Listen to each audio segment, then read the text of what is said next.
Hello दोस्तों, welcome to arts वाला। स्वागत है आप सभी का आज के इस नए वीडियो में। तो जैसा कि पता होगा आप लोगों को, जो हम लोग अभी जो है नेक्स्ट टॉपर 2026 की बैच में हैं और अभी हम लोग देख रहे हैं हिस्ट्री। ठीक है, हिस्ट्री में भी हमारा चल रहा था चैप्टर नंबर 1। ठीक है, चैप्टर नंबर 1 का जो है ये लेक्चर नंबर 5 हो जाएगा। लेक्चर नंबर 5 नहीं, ये क्लास नंबर 5 है। ठीक है, ये क्लास नंबर 5 है।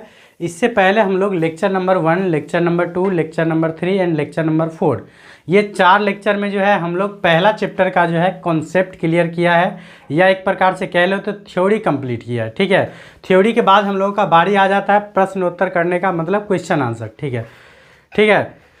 तो क्वेश्चन आंसर में जो है सबसे पहले हम लोग करने वाले हैं लघु उत्तरीय प्रश्न। ठीक है, चलिए एक बार मैं फिर से आप लोगों को बता दूं जो मेरा पढ़ाने का जो है स्ट्रेटजी क्या है।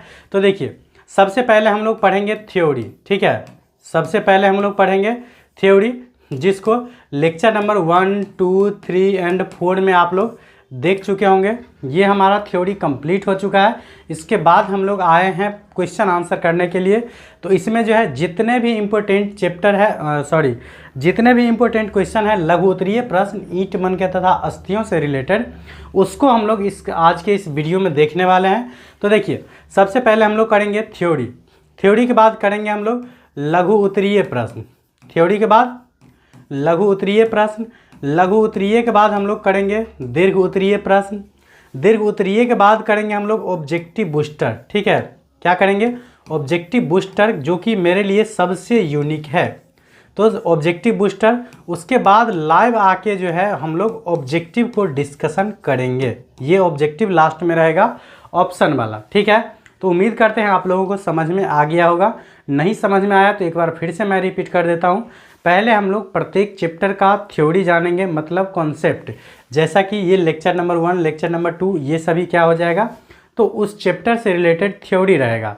थ्योरी कंप्लीट होने के बाद हम लोग करेंगे पहले लघु उत्तरीय प्रश्न उत्तर, फिर उसके बाद दीर्घ उत्तरीय प्रश्न उत्तर, उसके बाद हम लोग करेंगे ऑब्जेक्टिव बूस्टर, जो कि आप लोगों को कहीं नहीं मिलेगा, सिर्फ और सिर्फ इसी चैनल पे मिलेगा ऑब्जेक्टिव बूस्टर। ठीक है, उसके बाद लास्ट में हम लोग लाइव आके ऑब्जेक्टिव डिस्कशन करने वाले हैं। तो इस प्रकार से आप लोगों को प्रत्येक सब्जेक्ट का प्रत्येक चैप्टर इसी प्रकार से हम लोग पढ़ने वाले हैं, ताकि नेक्स्ट जो आने वाली एग्जाम है 2026 में, उसमें आप लोगों को एक भी ऑब्जेक्टिव सब्जेक्टिव कोई भी क्वेश्चन मिस नहीं हो और आप लोगों को जो है टॉपर बनने से कोई भी नहीं रोक सके। ठीक है, तो उम्मीद करते हैं आप लोगों को यह वीडियो अच्छा लगा होगा।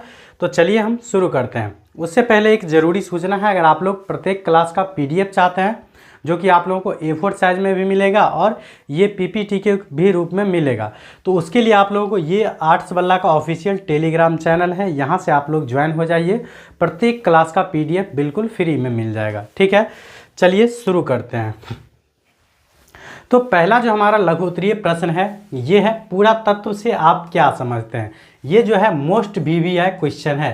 ठीक है ना, मोस्ट VVI क्वेश्चन है, जो कि कम से कम जो है 10 बार पूछा गया होगा। ठीक है, तो हालांकि यहाँ जो भी क्वेश्चन लिया गया है वो सभी का सभी इम्पोर्टेंट है, बिना मतलब का क्वेश्चन मैंने छोड़ दिया है।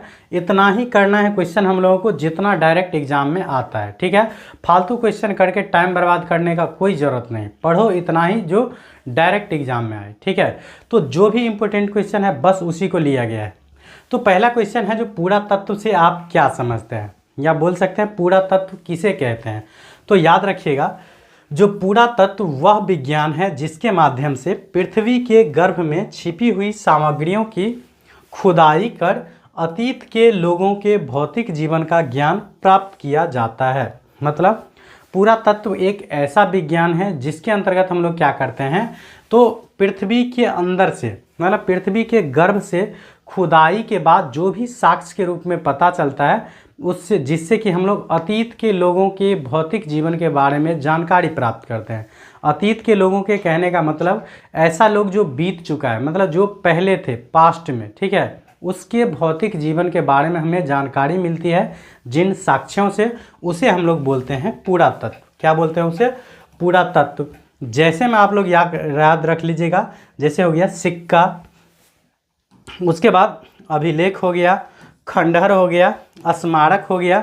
तो ये सभी मैंने आप लोगों को चित्र भी दे दिया ताकि आप लोगों को जो है एकदम माइंड में एकदम फिट हो जाए फिगर। ठीक है, तो ये देख सकते हैं ये क्या है, तो ये है सिक्का। ठीक है, ये हो गया अभिलेख। तो अभिलेख भी अपने आप में एक क्वेश्चन है, अभिलेख किसे कहते हैं? तो याद रखिएगा, पृथ्वी बोले सॉरी मिट्टी या कठोर धातु पर, मतलब कोई भी कठोर सतह पर जब हम खुदवा करके लिखवाते हैं ना, तो उसी को बोलते हैं अभिलेख। जैसे ये पूरा का पूरा ये क्या है, तो ये पूरा एक पत्थर है, इस पर हम खुदवा के अगर हम लिखवा देते हैं तो यही क्या हो जाता, अभिलेख हो जाता है। उसके बाद जैसे बोलेंगे खंडहर, खंडहर किसको बोलते हैं? तो जब कोई भवन या इमारत है जो मतलब कभी ध्वस्त हो चुका है, उसके बाद जब उसकी खुदाई की जाती है तो वो खंडहर है। जैसे ये देख सकते हैं आप लोगों को, ये हड़प्पा सभ्यता का खंडहर टाइप से है। ये जैसे हो गया आप लोगों को स्मारक। ठीक है, उम्मीद करता हूँ आप लोगों को पूरा तत्व समझ में आ गया होगा, इसे आप लोग जरूर माइंड में रख लीजिएगा। ठीक है, उसके बाद दूसरा क्वेश्चन है, कार्बन 14 विधि से आप क्या समझते हैं? ये भी काफ़ी महत्वपूर्ण क्वेश्चन है, ये भी कम से कम 10 बार पूछा गया होगा बोर्ड एग्जाम में। ठीक है ना, तो इसे भी आप लोग 100% माइंड में छाप लीजिएगा, हालांकि समझाने के बाद वैसे भी आप लोगों को याद हो जाएगा। तो देखिए, बोला जाता है जो तिथि निर्धारण करने की वैज्ञानिक विधि को कार्बन 14 विधि कहा जाता है। ठीक है ना, तिथि निर्धारण करने की वैज्ञानिक विधि को क्या कहा जाता है? कार्बन 14 विधि। ठीक है, तिथि निर्धारण करने की वैज्ञानिक विधि को क्या बोला जाता है? कार्बन 14 विधि। तिथि निर्धारण करने का मतलब, मान लीजिए पृथ्वी के अंदर से कोई वस्तु हमको मिला है, वो कितना साल पुराना है नहीं है, तो उसका एज निर्धारण करने की जो वैज्ञानिक विधि है उसी को हम लोग बोलते हैं कार्बन 14 विधि। उम्मीद है समझ गए होंगे।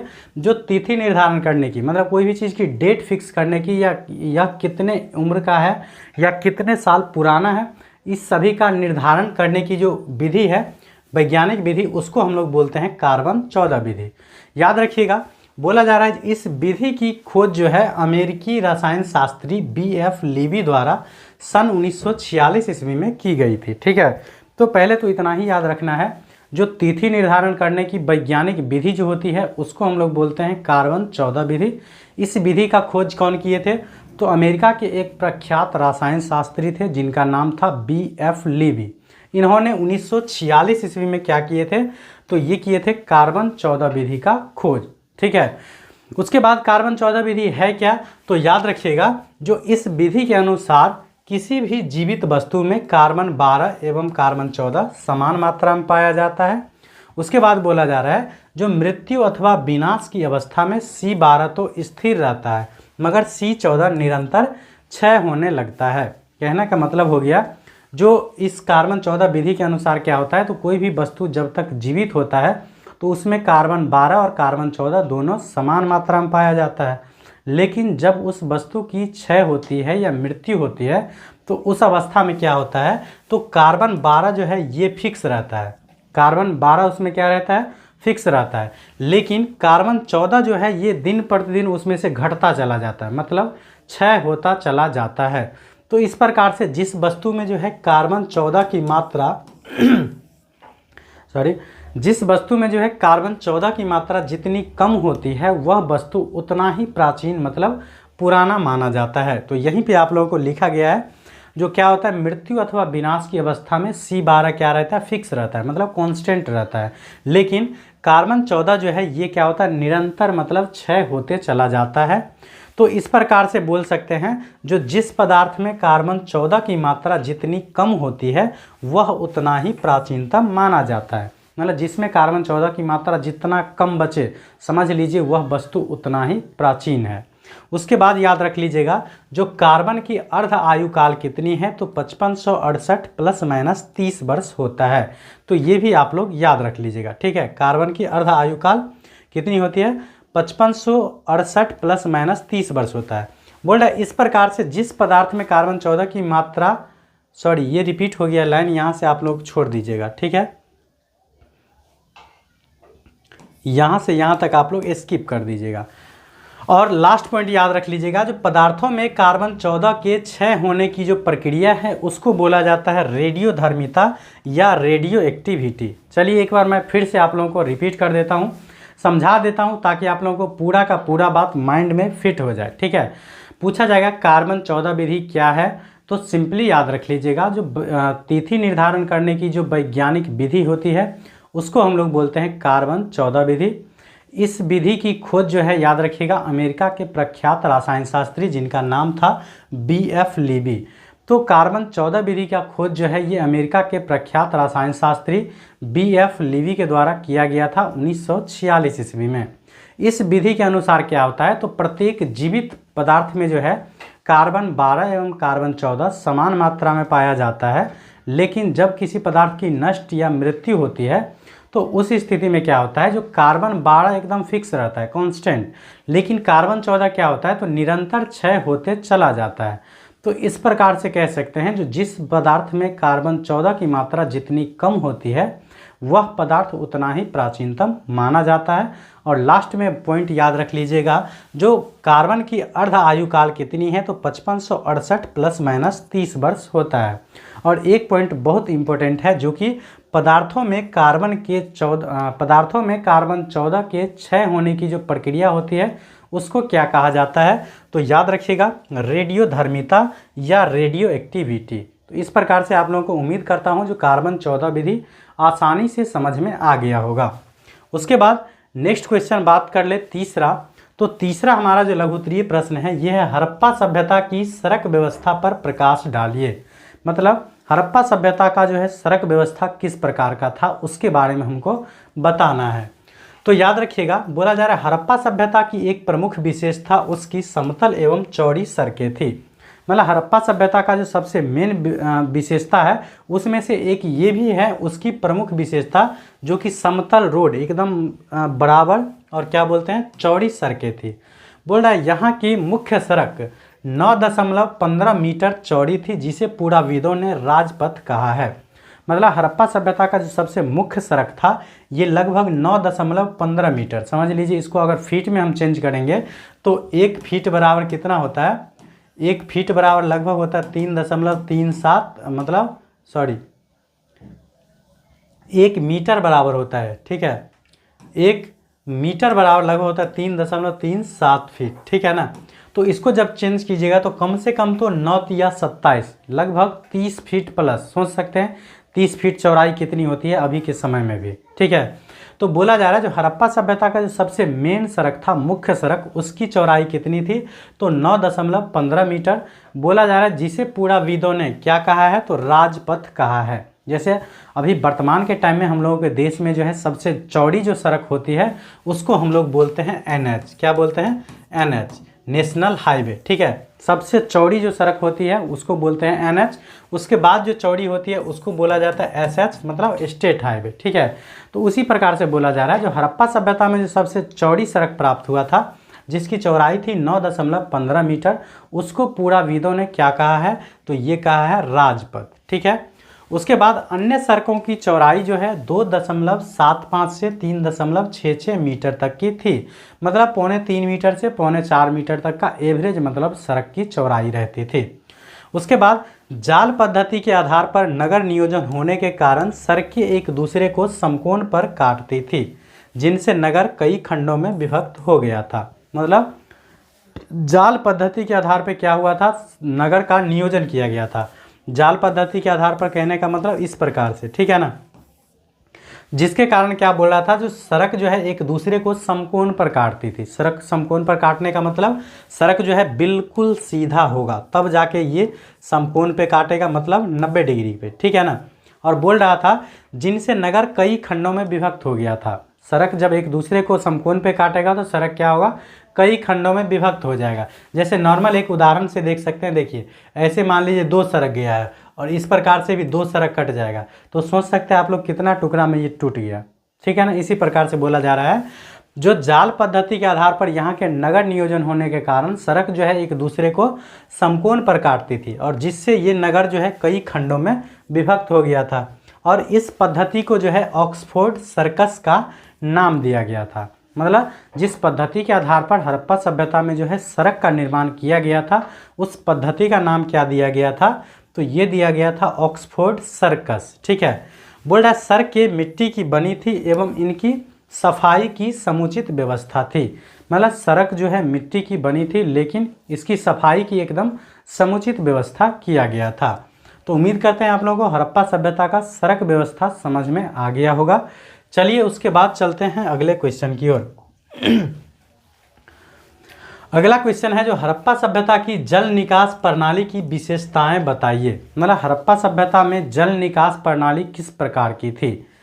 तो देखिए बोला जा रहा है हड़प्पा सभ्यता की जल निकास प्रणाली काफ़ी प्रभावशाली थी। हड़प्पा सभ्यता का जो जल निकास प्रणाली थी काफ़ी बेहतर थी। ठीक है, बोला जा रहा है जो यहाँ के अधिकांश भवनों में निजी कुएं व स्नानागार होते थे। मतलब हड़प्पा सभ्यता का जो क्या था भवन था उसमें निजी क्या रहता था, तो कुआं रहता था और स्नानागार रहता था। ठीक है भवन के कमरों, उसके बाद रसोई घर हो गया, स्नानागार, शौचालय आदि सभी का पानी जो है भवन की छोटी छोटी नालियों से निकलकर गली की नाली में आता था। उसके बाद गली की नाली को बोला जा रहा है जो मुख्य सड़क के दोनों ओर बनी पक्की नालियों से जोड़ा गया था।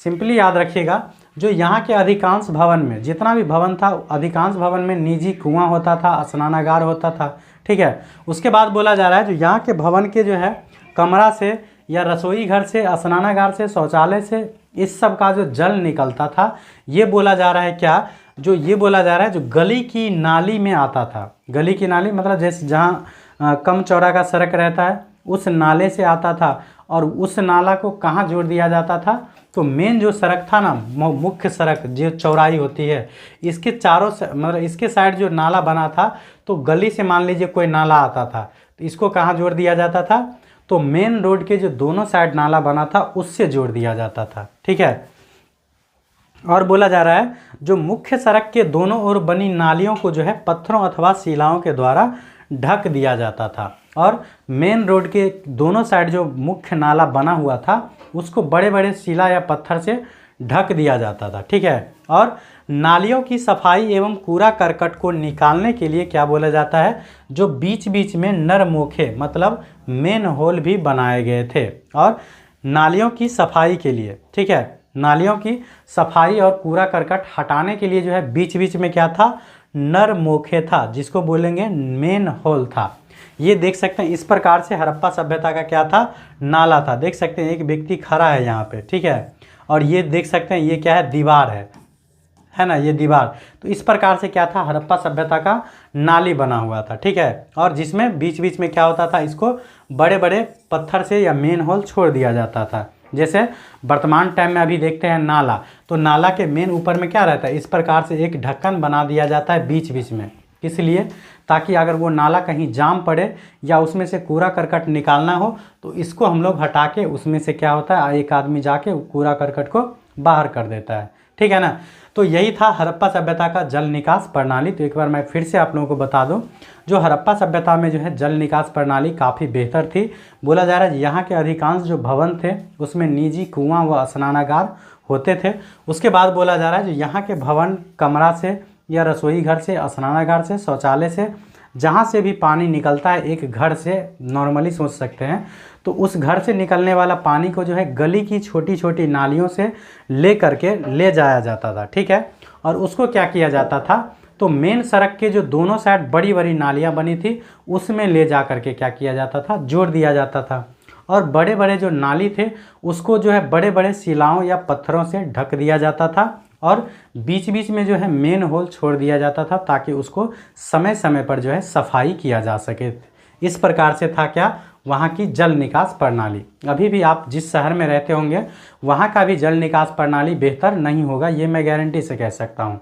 ठीक है ना, जैसे हम लोग अभी दरभंगा शहर में रहते हैं, तो दरभंगा में अगर मान लीजिए कभी आप अच्छा बारिश में पकड़ा जाइएगा तो कम से कम डांड बराबर पानी समझिए वहाँ एकदम लगा देता है बारिश टाइम में। फिर उसके बाद 5 घंटा बाद वहाँ का पानी खलास होता है। इसका मतलब वहाँ का भी मतलब जल निकास प्रणाली उतना बेहतर नहीं है। जल निकास प्रणाली अगर अच्छा रहता तो बारिश होता फिर भी शहर का कोई प्रभाव नहीं पड़ता, नाला बना हुआ है वहाँ से अपना पानी जाता, लेकिन इतना सुचारू व्यवस्था अभी भी नहीं है। ठीक है, चलिए उसके बाद नेक्स्ट बात करेंगे हम लोग, हड़प्पा सभ्यता के पतन के कारणों पर प्रकाश डालिए।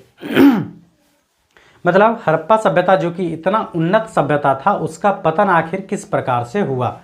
तो बोला जा रहा है जो हड़प्पा सभ्यता के प्राचीन साक्ष्यों से पता चलता है कि अपने अस्तित्व के अंतिम चरण में यह सभ्यता पतनोन्मुख रही। मतलब हड़प्पा सभ्यता के प्राचीनतम साक्ष्यों से पता चलता है जो हड़प्पा सभ्यता लास्ट टाइम में, अंतिम समय में जो है ये पतनोन्मुख रही है, मतलब पतन की ओर अग्रसर रही है। ठीक है, बोला जा रहा है हड़प्पा सभ्यता के काल एवं निर्माताओं की तरह इसके पतन को लेकर भी विभिन्न विद्वान एकमत नहीं है। मतलब बोला जा रहा है जो जिस प्रकार से हड़प्पा सभ्यता के काल को निर्धारण लेकर सभी विद्वानों में आपस में मतभेद है, कोई कुछ कहते हैं कोई कुछ कहते हैं, उसी प्रकार से इसके पतन को लेकर भी विभिन्न विद्वानों में क्या है, मतभेद है। मतलब सभी विद्वानों के अनुसार अलग अलग कारण है हड़प्पा सभ्यता के पतन का। तो बोला जा रहा है जो हड़प्पा सभ्यता के पतन का सबसे प्रमुख कारण क्या है, बाढ़ को माना जाता है। मतलब है तो बहुत सारे कारण, लेकिन उनमें जो सबसे ज़्यादा प्रमुखता दिया जाता है ये दिया जाता है बाढ़ को, क्योंकि बोला जा रहा है जो ये सभ्यता अधिकांशतः नदियों के किनारे अवस्थित था। मतलब बाढ़ को सबसे ज़्यादा प्रमुखता इसलिए दिया जाता है क्योंकि ये पूरी की पूरी सभ्यता जो है अधिकांशतः नदियों के किनारे स्थित था। इसके पतन के अन्य कारण निम्नलिखित है। मतलब मेनली माना जाता है बाढ़ को, लेकिन ये सब भी मतलब है, ठीक है ना, क्योंकि अगर पूरी 100% हम बाढ़ को ही पतन का कारण मान लेंगे तो ऐसे शहर जो कि नदी के किनारे स्थित नहीं था उसका पतन आखिर कैसे हुआ, ठीक है ना। तो उस सब के लिए मतलब ये सभी कारण काफ़ी ज़रूरी है। तो सबसे मेन इंपॉर्टेंट है बाढ़, उसके बाद है बाह्य आक्रमण। बाहर आक्रमण के द्वारा भी मतलब हड़प्पा सभ्यता का ध्वंस किया गया है। ये हम लोग इस सब का डिटेल जो है दीर्घ उत्तरीय प्रश्न में देखने वाले हैं, तो आप लोग धैर्य रखिए, जितना पढ़ा रहे हैं उसको पढ़िए, काफ़ी महत्वपूर्ण है, ठीक है। उसके बाद नेक्स्ट है जो जलवायु परिवर्तन के कारण भी हड़प्पा सभ्यता का क्या हुआ होगा, विघटन हो गया होगा। उसके बाद भूकंप के कारण भी हड़प्पा सभ्यता का पतन हुआ होगा। उसके बाद जल प्लावन के कारण और नदी के मार्ग में जो परिवर्तन आया होगा इसके कारण हड़प्पा सभ्यता का पतन हुआ होगा। तो ये सब कारण है हड़प्पा सभ्यता के पतन का। हालांकि इसका डिटेल में एक दीर्घ उत्तरीय प्रश्न भी पूछता है हड़प्पा सभ्यता के पतन को लेकर, तो वो भी काफ़ी मोस्ट VVI है, तो उसको हम लोग फुल डिटेल से और देखने वाले हैं दीर्घ उत्तरीय में, ठीक है। फिलहाल लघु उत्तरीय के आप लोग इतना याद रख लीजिएगा। उसके बाद नेक्स्ट क्वेश्चन हमारा 6 नंबर है, जो मोहनजोदड़ो के अन्नागार के विषय में लिखिए। अन्नागार मतलब क्या होता है, जो अन्न भंडारण के लिए जो घर होता है, अन्न भंडारण के लिए घर, अन्न भंडारण के लिए जो घर होता है उसको बोला जाता है अन्नागार, ठीक है। तो हड़प्पा सभ्यता के अन्नागार के विषय में बोला जा रहा है आप क्या जानते हैं। तो बोला जा रहा है जो मोहनजोदड़ो में ही, मतलब मोहनजोदड़ो में ही 45.72 मीटर लंबा एवं 22.86 मीटर चौड़ा एक अन्नागार मिला है। मतलब मोहनजोदड़ो में भी एक अन्नागार मिला है जो कि 45.72 मीटर लंबा है। सोच सकते हैं 45 मीटर कितना लंबा चौड़ा होता है, ठीक है ना।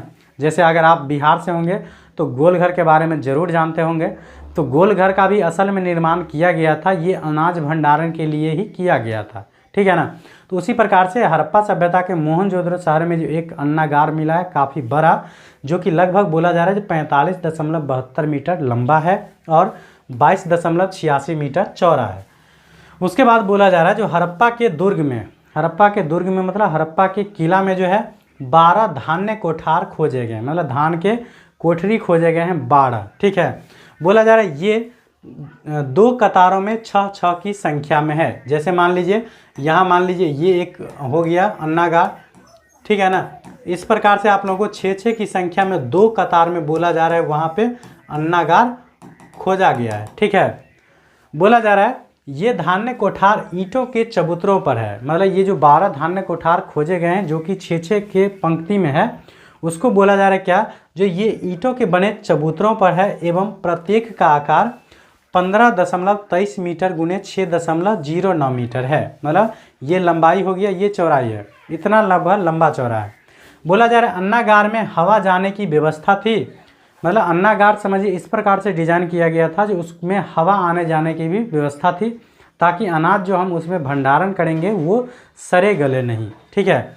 और अन्नागार का सुदृढ़ आकार प्रकार, हवा आने जाने की व्यवस्था तथा इनमें अन्न भरने की व्यवस्था निस्संदेह उच्च कोटि की थी। मतलब अन्नागार का इस प्रकार से बनावट, आकार प्रकार, उसमें हवा जाने की व्यवस्था और उसमें अन्न भंडारण की क्षमता जो है बोला जा रहा है निस्संदेह, मतलब बिना डाउट के कह सकते हैं जो काफ़ी उच्च कोटि का था। तो ये हो गया हड़प्पा सभ्यता के मतलब मोहनजोदड़ो के अन्नागार के विषय में, ठीक है। चलिए उसके बाद नेक्स्ट हमारा क्वेश्चन है नेक्स्ट है हड़प्पा कालीन सिंचाई के साधनों का उल्लेख कीजिए।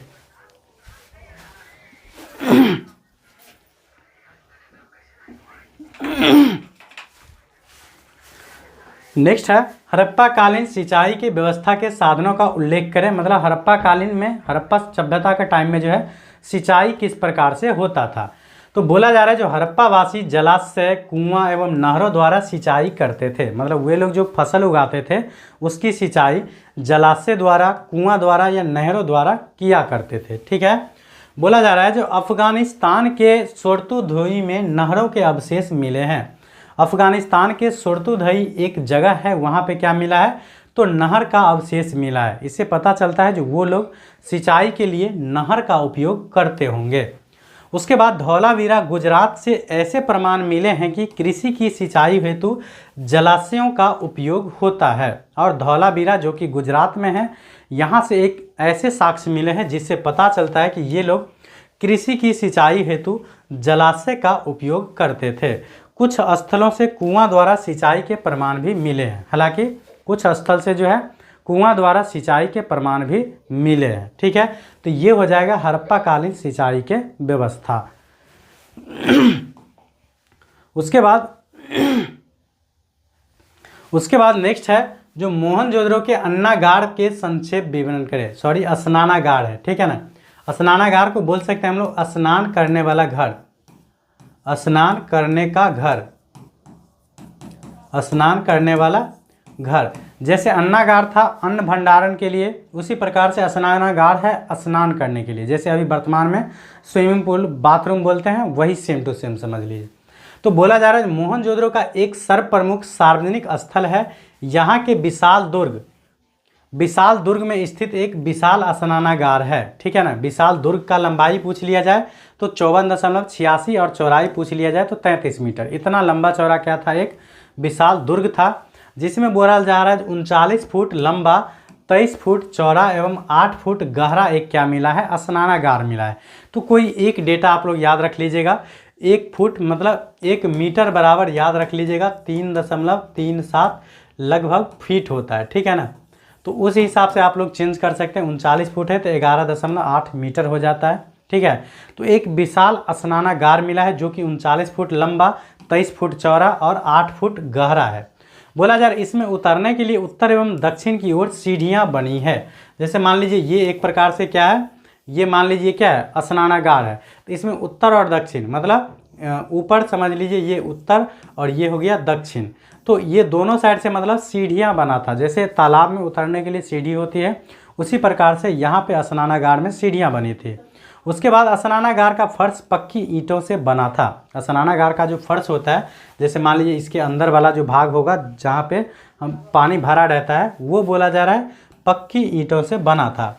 बोला जा रहा है संभवतः इस विशाल स्नानागार का उपयोग अनुष्ठानिक स्नान हेतु होता होगा। मतलब इतिहासकार ऐसा अनुमान लगाते हैं जो ये जो विशाल स्नानागार मिले हैं इसका उपयोग संभवतः अनुष्ठानिक स्नान हेतु होता होगा। जैसे आप अगर गांव से बिलोंग करते होंगे तो अभी भी कुछ पर्व ऐसे हैं हमारे गांव में जिसमें क्या होता है, तो गांव की महिलाएं जो है स्नान करने के लिए पोखर या तालाब में जाती है। अगर आप शहर में होंगे तब तो पता नहीं, लेकिन गांव से अगर आप बिलोंग करते होंगे तो आपको ज़रूर पता होगा। तो उसी प्रकार से इतिहासकार अनुमान लगाते हैं जो शायद हड़प्पावासी जो है इस विशाल स्नानागार का उपयोग क्या करते होंगे, तो अनुष्ठानिक स्नान हेतु करते होंगे। उसके बाद स्नानागार के चारों ओर कमरे और बरामदे थे जो शायद वस्त्र बदलने के लिए बनाए होंगे। उसके बाद स्नानागार से जल निकास की व्यवस्था थी एवं उसमें स्वच्छ पानी को कुएं द्वारा भरने की भी व्यवस्था थी। मतलब स्नानागार इस प्रकार से डिजाइन किया गया था जो उसमें समझिए जो गंदा जल हो जाता है उसको निकालने का भी व्यवस्था किया गया था और स्वच्छ जल को किस प्रकार से लाएं ये भी व्यवस्था किया गया था। तो ये सोच सकते हैं इस प्रकार से उन लोगों का जो है स्नानागार का व्यवस्था था। ठीक है। तो देखिए आज का जो ये लास्ट हमारा प्रश्न है ये है आप लोगों जो हड़प्पा सभ्यता के विस्तार की विवेचना कीजिए। मतलब हड़प्पा सभ्यता का विस्तार कहाँ से कहाँ तक था। ठीक है। तो बोला जा रहा है जो रंगनाथ राव महोदय के अनुसार हड़प्पा सभ्यता का विस्तार जो है पूर्व से पश्चिम तक 1600 किलोमीटर एवं उत्तर से दक्षिण तक 1100 किलोमीटर है। मतलब हड़प्पा सभ्यता का विस्तार कहाँ है, तो याद रखिएगा पूरब से पश्चिम तक। जैसे मान लीजिए ये अगर आप इस प्रकार से डालिएगा तो ऊपर उत्तर होता है, नीचे दक्षिण होता है, दाहिना साइड पूरब होता है और इस साइड पश्चिम होता है। तो बोला जा रहा है रंगनाथ राव महोदय के अनुसार जो है हड़प्पा सभ्यता पूरब से पश्चिम 1600 किलोमीटर, मतलब ऐसे में जो है ये 1600 किलोमीटर लंबा है और ऐसे में उत्तर से दक्षिण बोल सकते हैं 1100 किलोमीटर क्या है, लंबा है। मतलब इतना बड़ा एरिया में जो है हड़प्पा सभ्यता फैला है। बोला जा रहा है परंतु में सरायखोला आदि स्थलों की प्राप्ति से यह सीमा बढ़ गई है। मतलब उत्तर में जो है सरायखेला सब आदि जो नया नया स्थल सब प्राप्त हुआ है, उससे बोला जा रहा है जो ये उत्तरी सीमा जो है ये और क्या हुआ है, तो बढ़ गया है। ठीक है, बोला जा रहा है जो यह सभ्यता जो है एक त्रिभुजाकार क्षेत्र में विस्तृत है। मतलब ये पूरी की पूरी सभ्यता जो है ये लगभग एक त्रिभुजाकार क्षेत्र में फैला हुआ है, जिसका क्षेत्रफल जो है कुछ समय विद्वानों ने बताया था 12,99,600 वर्ग किलोमीटर। मतलब हड़प्पा सभ्यता जो है पूरी एक त्रिभुजाकार रूप में मतलब फैला है और इसका टोटल क्षेत्रफल जो है याद रखिएगा 12,99,600 वर्ग किलोमीटर, कहीं कहीं डायरेक्ट 13 लाख वर्ग किलोमीटर आता है। ठीक है ना, 13 लाख किलोमीटर स्क्वायर डायरेक्ट मोटा मोटी रहता है। ठीक है, उसके बाद यह सभ्यता उत्तर में बोला जा रहा है जो जम्मू के अखनूर से लेकर के दक्षिण में नर्मदा नदी के तट तक स्थित है। मतलब उत्तर में जम्मू कश्मीर के अखनूर से लेकर के दक्षिण में कहाँ तक है, तो नर्मदा नदी के तट तक फैला हुआ है और पश्चिम में बलूचिस्तान के मकरान समुद्र तट से लेकर के और उत्तर पूर्व में मेरठ तक विस्तृत है। इतना समझ सकते हैं ये फैला है। बोला जा रहा है इस सभ्यता का क्षेत्रफल जो है मिस्र से लगभग 20 गुना, मतलब हड़प्पा सभ्यता का क्षेत्रफल जो है मिस्र की सभ्यता से लगभग 20 गुना अधिक है और मिस्र की सभ्यता और मेसोपोटामिया की सभ्यता दोनों को अगर मिला दे तो भी समझिए इस दोनों के सम्मिलित रूप से जो है 12 गुना अधिक है हड़प्पा सभ्यता का क्षेत्रफल। तो इतना समझ सकते हैं आप लोग को ये हड़प्पा सभ्यता का क्या है, विस्तार है। तो चलिए आज की इस वीडियो में जो है मैं आप लोगों को हड़प्पा सभ्यता से रिलेटेड जो कि हिस्ट्री का पहला चैप्टर है, इसमें जितना भी इम्पोर्टेंट लघु उत्तरीय प्रश्न था उस सभी को मैंने आप लोगों को डिटेल में समझा दिया हूं। उम्मीद करता हूं आप लोगों को काफ़ी अच्छे से समझ में आया होगा वीडियो। अगर वीडियो पसंद आए तो लाइक कमेंट ज़रूर कर दिया कीजिए और अपने दोस्तों में शेयर करना ना भूलिएगा। तो चलिए मिलते हैं नेक्स्ट दीर्घ उत्तरीय प्रश्न के साथ। तब तक उम्मीद करेंगे आप लोग अपनी तैयारी अच्छे से जारी रखे होंगे। ठीक है, तब तक के लिए बाय, मिलते हैं नेक्स्ट वीडियो में।